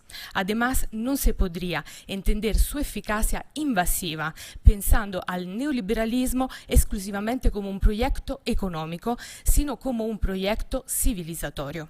Para acercarme a la comprensión de las formas postmodernas de violencia en México, cito un caso ejemplar, la evolución y el desarrollo de los Zetas. Según el sociólogo Casillas, Rodolfo Casilla, los Zetas, a diferencia de los carteles tradicionales, no tienen una estructura familiar, no están vinculados a un territorio o a un negocio específico. Otra característica distintiva es el anonimato. No tienen un líder visible, son menos fáciles de identificar por las autoridades y su cúpula es conocida solo por los líderes de otras organizaciones. A través de mi trabajo de campo, he averiguado que los Zetas, no teniendo una estructura familiar tradicional, tienen que establecer lo mismo relaciones familisticas con jefes de la microcriminalidad local, en su mayoría jóvenes, que adquieren poder y reconocimiento en su comunidad gracias a la afiliación con una famosa organización criminal. Entre otras, sus prácticas de control social se basan en la violencia sexual ejercida contra las mujeres, que usan para afirmar su poder en la comunidad y en el manejo de la información que manipulan según de la circunstancia. Por un lado, de manera invisible para quedarse en el anonimato y poder seguir actuando en un clima de impunidad, y por el otro lado, de manera visible y ostentosa cuando quieren insertar miedo social en la comunidad. En esa complicidad perversa entre mercado, sistema patriarcal y formas extremas de violencia, no es casual que se utilice el significante del cuerpo femenino para indicar la desposesión de lo que puede ser sacrificado para controlar un territorio. Estamos viviendo una etapa expoliadora del neoliberalismo que no deja ni siquiera los restos, porque estos desaparecen. Por lo tanto, las prácticas contemporáneas de control social se mantienen solo creando y recreando de manera cada vez más rápida y eficaz ciertos actos comunicativos que se mueven constantemente entre la invisibilidad y la hipervisibilidad. La pregunta es, ¿cómo funcionan estos mecanismos contra los cuerpos de las mujeres? Hoy en día, las prácticas contemporáneas de control se expresan a través de una violencia que se alimenta de prácticas tradicionales y de formas totalmente nuevas. Por un lado, tenemos la forma que nombro como ostentativa, basada en una violencia hipervisible que se manifiesta a través de prácticas performativas que quieren poner en escena un espectáculo de fuerza y poder para convertirse en un vector de medio social que inmoviliza cualquier posibilidad de detonar en las personas energía política transformadoras y que anestesia el cuerpo social. Una violencia que no tiene miedo de ostentar un masacre, como los feminicidios de Ciudad de Juárez o de Ecatepec, por afirmar su poder absoluto en un sistema de impunidad. Por el otro lado, pero, hay una violencia que no estamos mirando, que es una violencia que nombro como la violencia gota a gota, que mata casi silenciosamente, una por una, mujeres con un papel social específico. Y me refiero a las activistas, las periodistas o simplemente a mujeres que al interior de su comunidad tienen un papel social específico y que son un símbolo desestabilizador por esta misma comunidad. Una violencia que basa su fuerza en la invisibilidad, que para ser eficaz no crea la imagen intimidatoria de la masacre, sino que solo elimina del cuerpo social sus elementos más subversivos. Un ejemplo de esta tipología de violencia en México, para explicar lo que estoy diciendo, es la violencia contra las periodistas. Las periodistas fueron atacadas por diferentes motivos, no solo para afirmar el derecho a la libertad de expresión, tratar de encontrar pruebas o acusar a todo un sistema político de impunidad, sino porque su trabajo rompe con el clásico papel de madre-esposa, atacando así la semántica patriarcal. Sus cuerpos son un significante para ser antes que nada un peligro desestabilizador, que afirma con su presencia y su voz un sistema distinto a la de las fuerzas y de las armas. Si quien delegitima el sistema político corrupto es un periodista, hombre, se le tortura y o le se mata, pero de alguna manera es socialmente aceptado porque es un par. Si quien desestabiliza este mismo sistema es una mujer, eso no se puede aceptar, así que el castigo tendrá que ser más degradante y humillante. Se matan gota a gota, porque no quieren dar la impresión de una masacre y crear un caso mediático que tenga resonancia y se lo humilla usando el arma de la violencia sexual. A nivel cuantitativo, los números demuestran que es una masacre, pero a nivel cualitativo cambia la estrategia de la matanza por ser en forma de goteo para acumularse silenciosamente y no por ello ser menos atroz y perversa en términos políticos, sociales y culturales. En este engranaje nos demuestra que para controlar el cuerpo y espacio de una mujer se tiene que silenciar la protesta y cambiar el discurso, la narrativa de la violencia ejercida contra ella. Del mismo modo, para controlar un territorio, la criminalidad organizada tiene que manipular la prensa y ocultar la información. Paso a la segunda parte, que es Mi cuerpo sigue siendo mío. En México, las mujeres estamos viviendo una desposesión progresiva del cuerpo y la sexualidad. Estamos criminalizadas por el solo hecho de querer vivir libremente, porque con nuestra presencia rompemos con la semántica patriarcal y visibilizamos un engranaje que funciona gracias a la impunidad y la corrupción. En ese engranaje hay temas que muestran con más eficacia y brutalidad la perversión del sistema, entre ellos los derechos sexuales y reproductivos. En esta sesión abordaré las siguientes 3 preguntas. En un sistema que usa la violencia sexual como práctica de control social, ¿qué estrategias generalizadas de agresión se están poniendo en marcha contra los derechos sexuales y reproductivos de las mujeres? Desde la década de los 70, el aborto fue el tema elegido para muchas feministas para reivindicar el derecho a decidir sobre su cuerpo, así que hoy en día cabe preguntar: el tema del aborto sigue teniendo una fuerza transformadora para contribuir a la desarticulación de la semántica patriarcal y para visibilizar la violencia de una sociedad que criminaliza a las mujeres que quieren elegir libremente sobre su cuerpo. Y por último, como activistas y académicas feministas, seguimos incluyendo el tema del aborto en un continuum de violencias que no nos permite vivir libremente, o estamos contribuyendo a su despolitización. En la actualidad, las mujeres que abortan no quieren hablar, quieren borrar esta experiencia.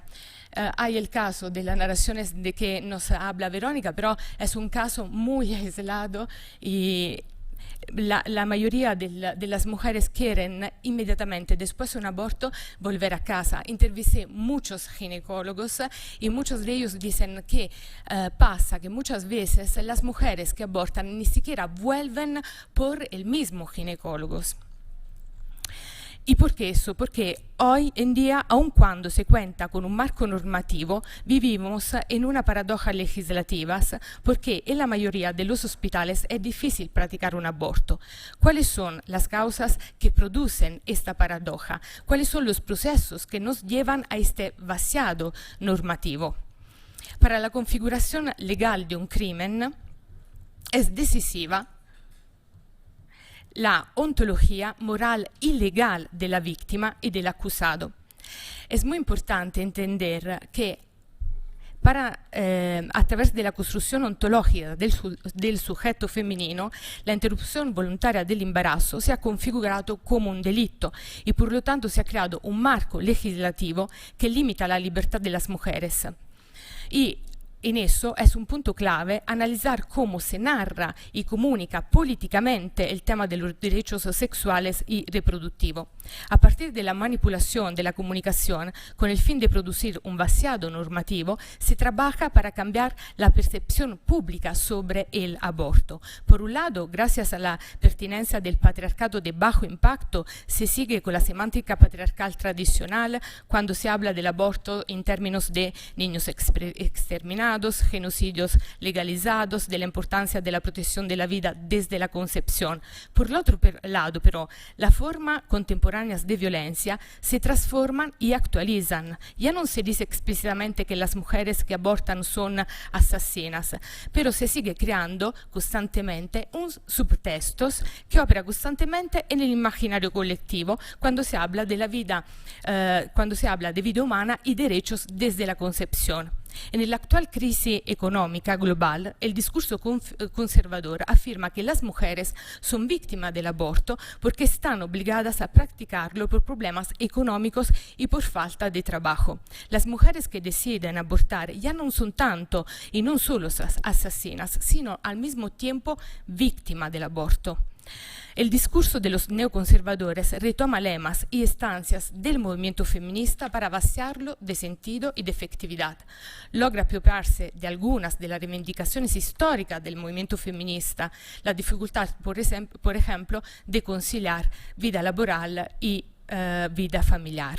Usa viejas palabras para disfrazarla con un vestido nuevo, zurcidos con temas de la crisis económica. Por ejemplo, llevo aquí a colación el anteproyecto de ley del ministro Gallardón en España, que hace 2 años presentó el anteproyecto de ley queriendo borrar la ley que depenalizaba el aborto en España. Pero Gallardón logró presentar este anteproyecto porque 2 años antes de presentarlo empezó a crear toda una narrativa diferente sobre el aborto en España, donde afirmaba constantemente que por el problema de la crisis económica, las mujeres tenían que abortar. Entonces, para quitarle la responsabilidad de tomar esa decisión, presentó el anteproyecto de ley y para no consentirle de decidir libremente. En ese escenario, cabe preguntar si como activistas y académicas feministas seguimos incluyendo el tema del aborto en un continuum de violencia o si lo estamos despenalizando. Yo creo sinceramente que gracias a la lucha feminista contra la violencia feminicida, las narraciones de la violencia contra las mujeres han producido y producen un debate público, un nuevo ámbito ético-estético en el cual se problematizan los criterios de visibilización de las muertes, de cómo se habla de la violencia y de cómo se puede activar para transformar la crueldad en fuerza creadora positiva. Respecto al aborto, pero, faltan narraciones. Las mujeres que abortan no hablan por la fuerte estigmatización que sufre sobre los nuevos ataques discursivos desde el activismo, desde la academia y el periodismo. Son muy pocas las herramientas que estamos produciendo para crear nuevos ámbitos éticos estéticos capaces de desarticular esta estigmatización. Parafrasando a Segatto, mientras que las nuevas narrativas neoliberales y conservadoras se están afirmando como episteme, nosotras no tenemos un vocabulario que nos permita examinar y exponer las pérdidas y la ganancia. Por ejemplo, como decía Alejandro, es muy importante pensar que cada mujer que aborta, que cada mujer vive, ¿no?, en manera autónoma la experiencia del aborto y probablemente es importante afirmar que el aborto para muchas mujeres no es un drama. Y últimamente noto, sobre todo entre las feministas, que no nombramos más el aborto, sino que usamos otras modalidades para referirnos al aborto. Y probablemente tenemos que preguntarnos por qué eso nos está pasando, ¿no? Sí, como señala Foucault, el diagnóstico de los aparatos de dominación no es suficiente como tarea intelectual, entonces es necesario establecer pautas que nos dirijan a prácticas contemporáneas que restauren el potencial de resistencia a energía política transformadora de los discursos sobre la capacidad de decidir de nuestros propios cuerpos. Gracias.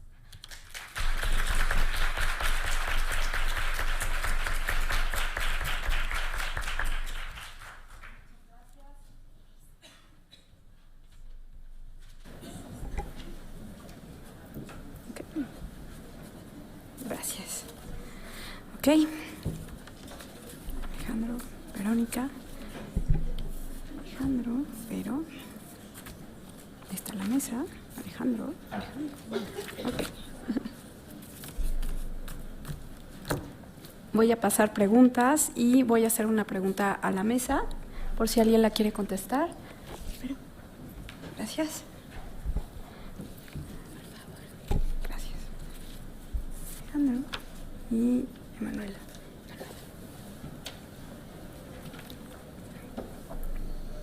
¿Cuál es el número de mujeres encarceladas por abortos en México desde 2007? ¿Ha habido consecuencias reales de las propuestas estatales de leyes en defensa de los derechos de los no nacidos? ¿Alguien la quiere contestar en la mesa? ¿Cuál es el número de mujeres encarceladas por abortos en México desde 2007? ¿Ha habido consecuencias reales de las propuestas estatales de leyes en defensa de los derechos de los no nacidos? Vero.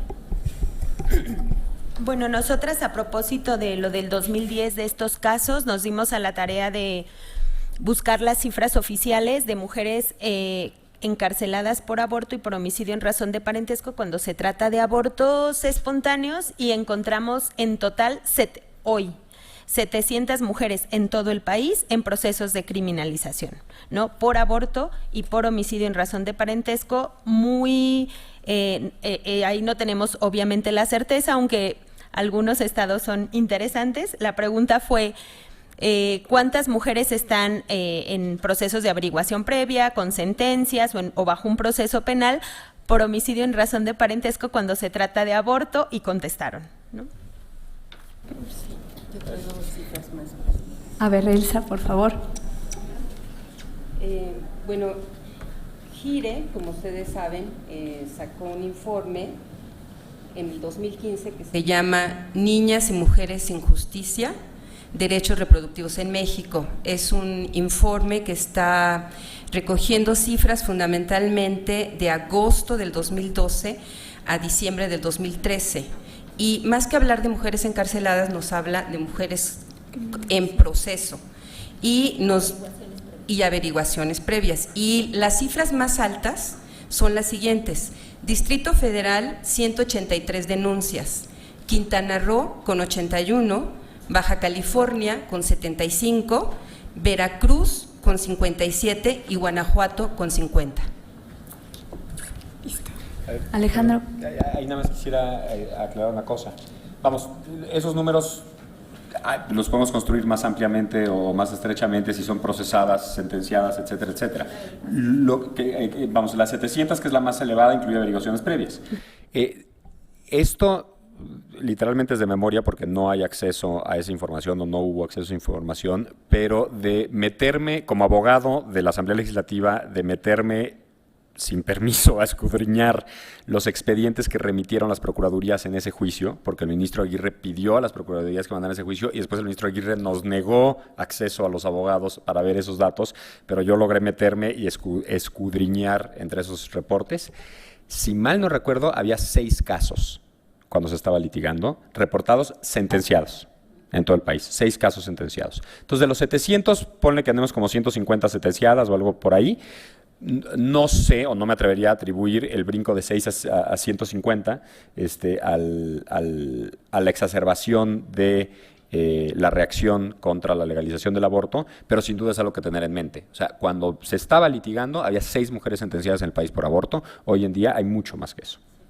Es importante la aclaración en el tema de nosotras creo que el movimiento ha podido ir construyendo, a propósito de los casos que hemos ido conociendo, el concepto de criminalización. Es decir, efectivamente la mayoría de los datos tienen que ver con averiguaciones previas, baja muchísimo ya los datos cuando las mujeres están ya bajo un proceso penal, y es muy difícil saber cuántas están criminalizadas, porque obviamente las que están hoy bajo un proceso penal, hoy más tarde o mañana pueden estar en la cárcel, depende también del delito en cada estado, donde no es grave, y incluso los 3 estados como que a propósito de las reformas constitucionales mayoritariamente de 2009 como Veracruz, Chiapas y Querétaro, quitaron, es decir, como la penalidad de cárcel, pero sigue criminalizado. Es decir, entonces creo que lo que hemos querido colocar en esta narrativa es sí hay un proceso de criminalización, es decir, desde el momento en que les ponen una denuncia, aunque después se archive, aunque después ya no continúe, pero están bajo un proceso de como criminales, ¿no? Por eso el concepto. Efectivamente, sí se nota, es decir, vimos los números del 2000 al 2008 y del 2008 ahora, y se nota el incremento de denuncias en 2009. 2009 a 2012, estos datos que da ELSA solo son de aborto, ¿no? Pero están en suma los de aborto y homicidio en razón de parentesco, donde muy probablemente se trata de abortos espontáneos o partos prematuros, que en el delito, en términos jurídicos, es aborto, ¿no? Entonces, por eso es interesante, me parece, o sea, sí ha aumentado los procesos de criminalización del 2009 para acá, sí hay más mujeres, los datos oficiales dicen que sí hay más mujeres, pero también es importante decir que es muy difícil saber si están o no en la cárcel, es distinto, ¿no?, a saber si están o no en la cárcel el día de hoy. Eso sí, creo que nadie sabe, y ese es todo un tema pendiente, cuántas mujeres hoy están en la cárcel por aborto o por homicidio en razón de parentesco cuando se trata de abortos. Ahora sí, Verónica, tus preguntas. Sí. Una es, ¿ya se está garantizando el acceso a procedimiento de ILE en Guanajuato por violaciones en hospitales públicos? Sí. ¿Consideras que los 3 meses para interrumpir el embarazo son suficientes? ¿Crees que después las mujeres ya no tienen derecho a hacerlo? ¿Crees que el derecho debe informarse en eso? Informarse o meterse en eso y dar permiso. Qué bueno que llegó esta pregunta, yo lo quería decir, ¿no?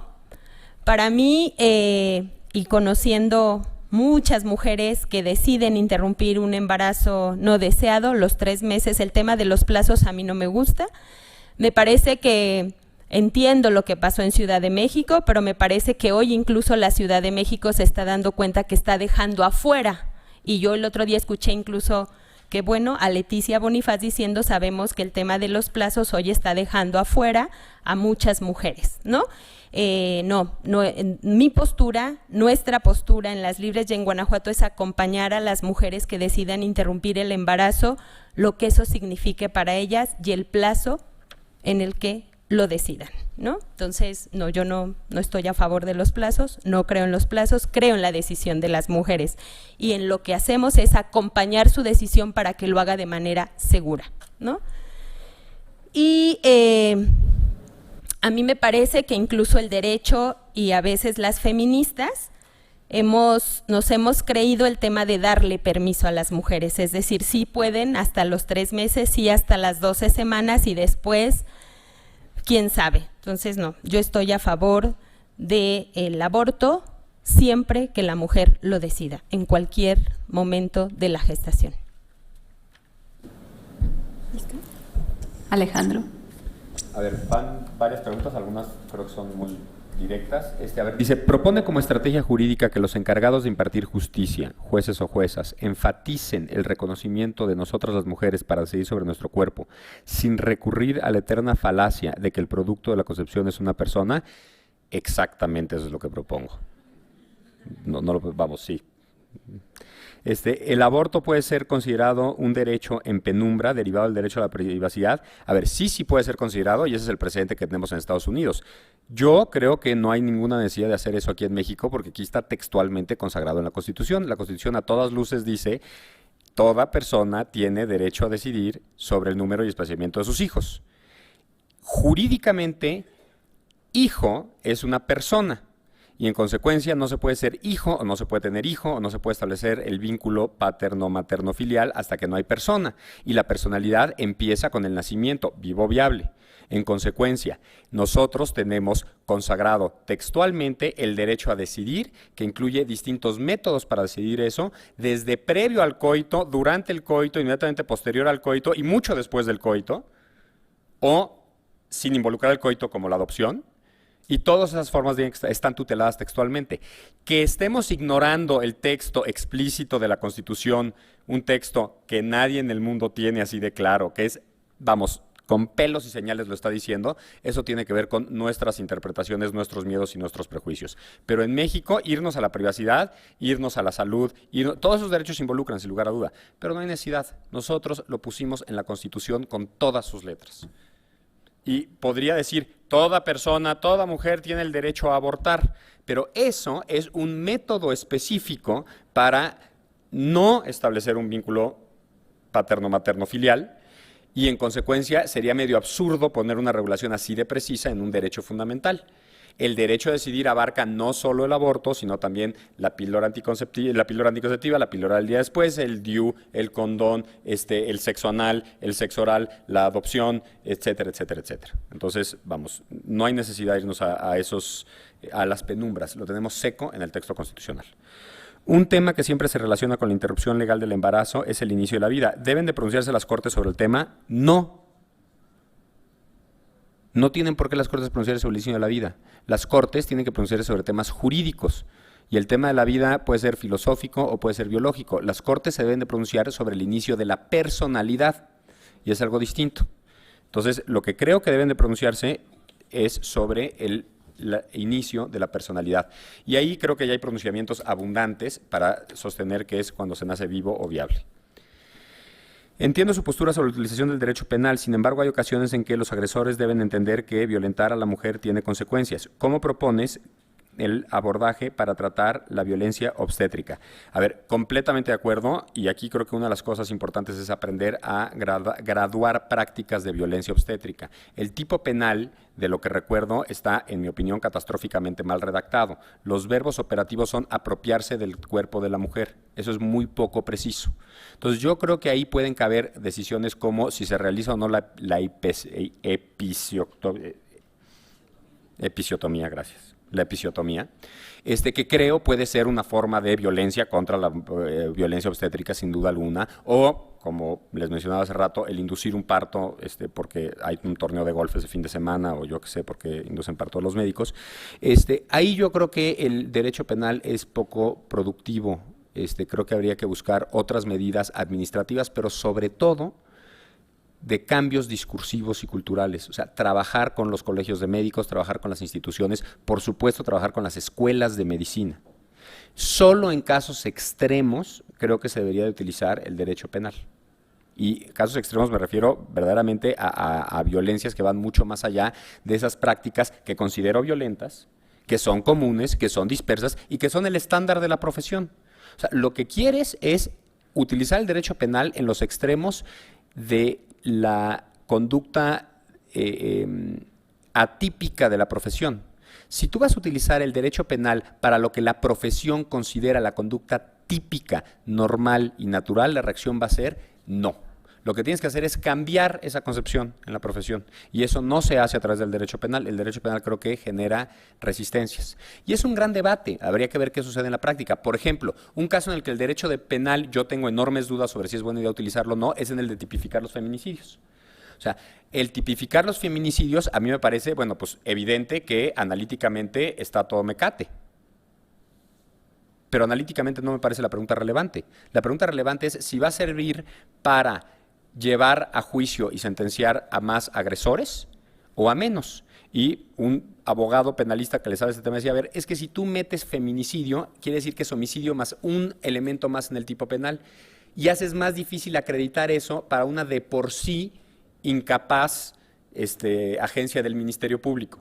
Y entonces le estás dificultando el perseguir los homicidios de mujeres a la autoridad. argumento válido. Pero por otra parte, una colega estudiosa del sistema penal dice, a ver, no nos hagamos guajes. Las agencias, el sistema de justicia penal es totalmente incompetente para perseguir delitos.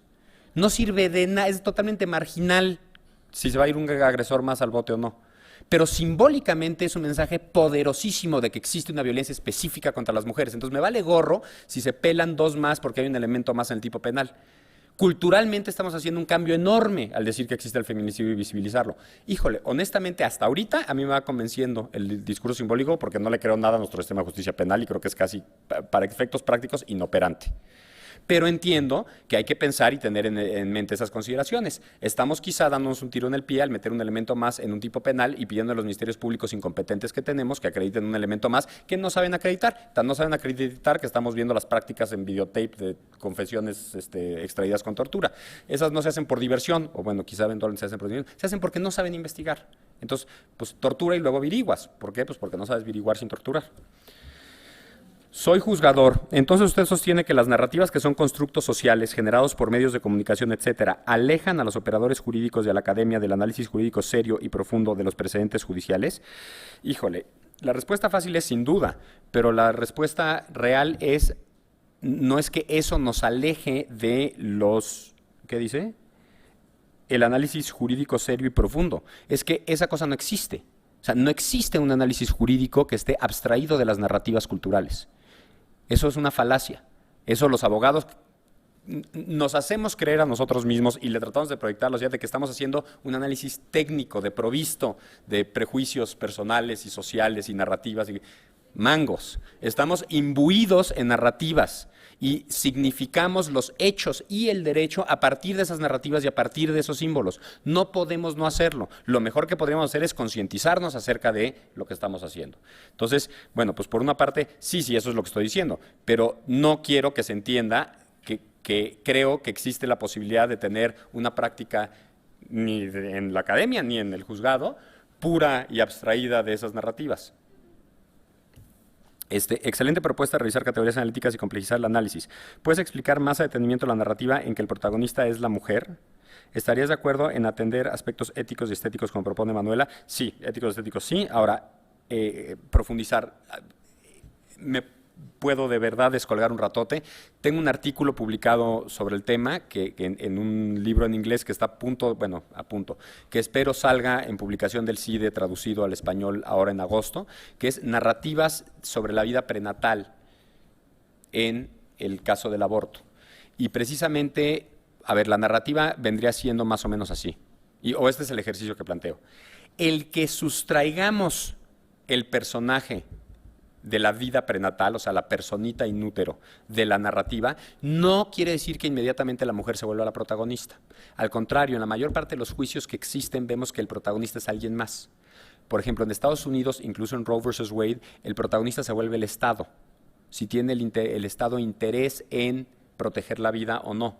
No es la personita, es el interés del Estado. O en otros son, en el de la intimidad, que es de donde surge, es la intimidad de la mujer con su médico, y el médico toma un rol enormemente importante ahí. Ahora, ¿qué creo yo que se tiene que hacer? Se tiene que transitar hacia un modelo en el cual la protagonista efectivamente sí es la mujer. ¿Y cómo se despliega eso? Bueno, pues si la protagonista es la mujer, entonces la historia de la mujer corre tiempo atrás del aborto y se proyecta tiempo después del aborto. Y eso nos permite incorporar tanto el contexto social y su historia particular que la lleva a ese momento y esa decisión, como las posibles consecuencias de una u otra decisión. Y eso es lo que es relevante. Entender el contexto del cual surge el problema que se está pretendiendo atender mediante la interrupción del embarazo y entender el contexto que va después. En el ideal, y esto ya rebasa en términos reales la expectativa de cuál va a ser la narrativa que en un juicio se pueda construir, pero esto es la narrativa que yo me platico a mí en términos personales, y ahí sí les voy a contar la anécdota de cómo surge esta narrativa. Para mí el que la mujer sea protagonista va al grado de que yo creo que la mujer, en términos morales, no jurídicos, es la que decide en qué momento está ya en presencia de una persona o de otro sujeto, por no usar el término técnico jurídico, y cuándo no. Y ahí les va. Yo estaba redactando la contestación a la demanda de la Comisión Nacional de Derechos Humanos en un cuarto de hotel en Puerto Rico en una conferencia, mientras mi esposa estaba dormida al lado con la barriga de 5 meses respirando. Y entonces yo redactaba y decía, no es persona por estas y estas razones, etcétera, etcétera. Y cuando salió el sol, me paré y desperté a mi esposa como solía yo despertarla cuando estaba embarazada de mi primer hijo, que era hablándole a la barriga. Entonces yo siempre hacía el chiste de pegar las manos así en la barriga, es decir, tierra llamando al niño Jacinto, ya tenía nombre Jacinto, tierra llamando al niño Jacinto, quiero el reporte del espacio interior, ¿no? Y de repente me cayó el 20, yo estoy jugando a que estoy dialogando con mi hijo inútero y estoy escribiendo eso de que es una persona. Entonces dije, a ver, ¿cómo está eso? Entonces bajé a desayunar con esa pregunta, sin dormir por supuesto, pero con esa pregunta en la cabeza, y me topé a una de las mujeres que yo más admiro en la academia latinoamericana, que es una mujer maravillosa, y le dije, a ver, ¿cómo ves este tema? Digo, no les voy a decir el nombre porque me contó anécdotas personales que les voy a contar, no sé si ella quisiera que se las contara. Pero le dije, a ver, ¿cómo ves esto? Yo estoy escribiendo esto, después yo me comporto como si fuera persona. Entonces me dice, mira, cuando yo estaba embarazada de nuestro hijo, mi marido, no le dije a mi marido, y no le dije a mi marido porque eran los 60 y andaba yo en protestas en barcos, es puertorriqueña, en protestas en barcos que llegaban de militares estadounidenses, y entonces nos trepamos a la lanchita y nos paramos enfrente del barco, y yo sabía que si yo le decía que estaba embarazada, él me iba a decir, no te subes al barco. Y entonces no le dije yo que estaba embarazada porque no quería que él me obstruyera en mi activismo. Entonces, tú le platicas a la barriga porque Catalina decidió platicarte y estuvo de acuerdo contigo y ya lo han discutido y juega al juego y le pusieron Jacinto, pero tú no hubieras tenido relación alguna si no es porque ella te lo comunica. Entonces, y esto me lo dijo, yo creo que somos personas en sentido moral en el momento en el que nos relacionamos con las demás personas. Y la primera relación que va a establecer tu hijo, Jacinto, es con Catalina. Y entonces Catalina es la que convierte a Jacinto en persona en el momento en el que le reconoce el carácter de persona y empieza esa interacción. Y entonces la cuestión de umbrales, ¿cuándo es el umbral correcto? Yo creo que el umbral correcto lo define la mujer hasta que no salga del útero, porque entonces ya hay una relación distinta.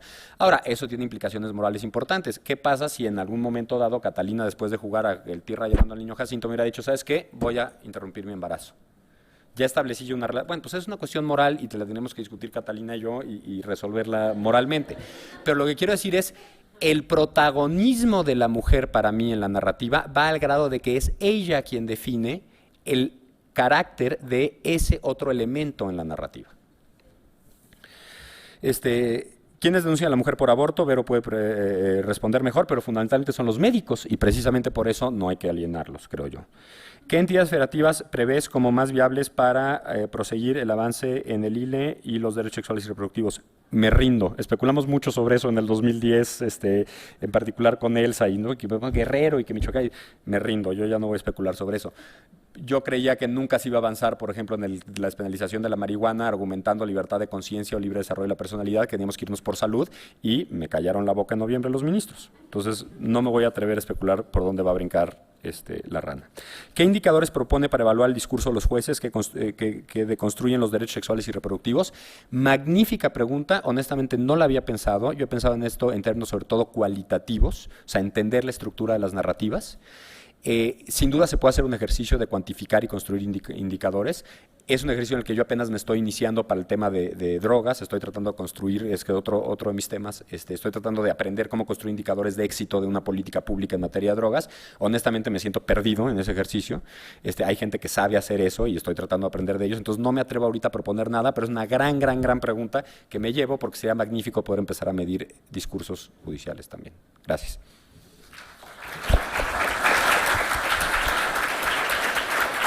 Emanuela, por favor.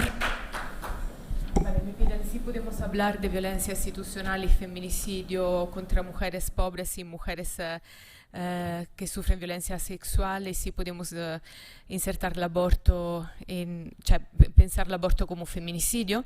Yo no quiero hablar desde lo penal, desde lo jurídico, quiero hablar desde lo social y lo político. Desde lo social y lo político creo que sí, en el sentido que se pueda decir que si una mujer no está atendida y arriesga su vida para abortar y acceder a este derecho, sí es una violencia feminicida.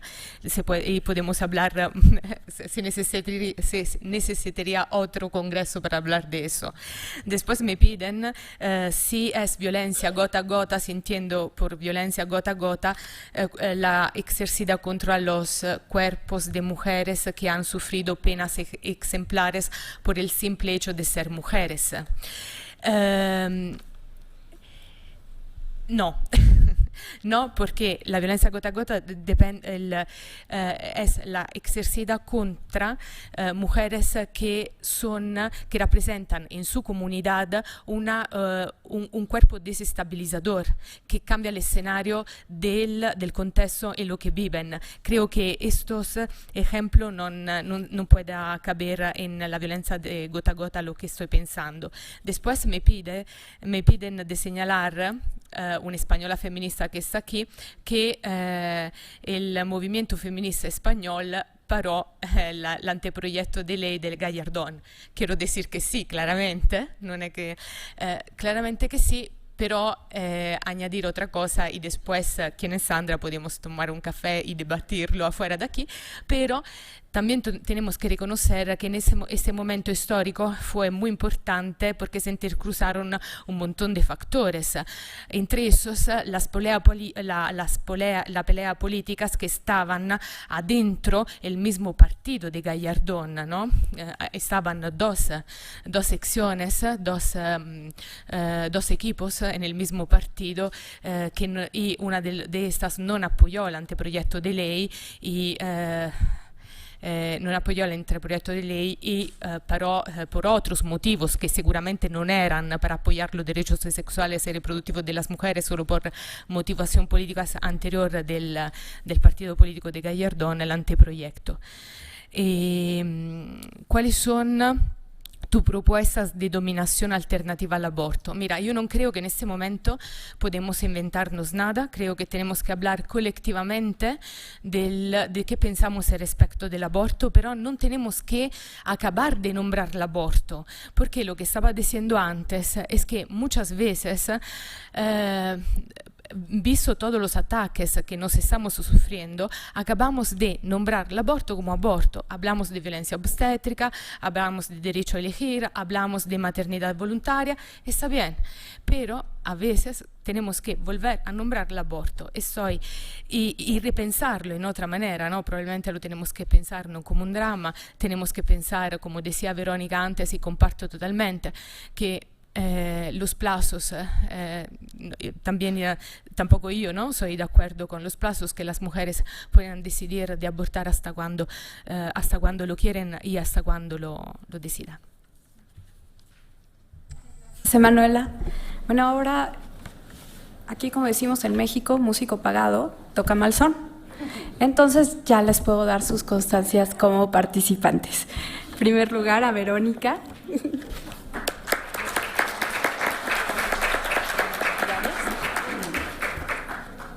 Elsa.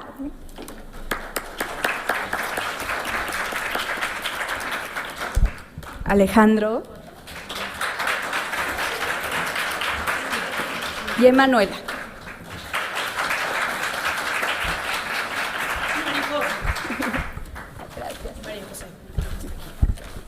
Estos son, bueno, unos regalos de la Comisión de Derechos Humanos del DF para cada uno de ustedes, y venía a darte tu constancia también. Gracias, María José. Gracias por esa mesa.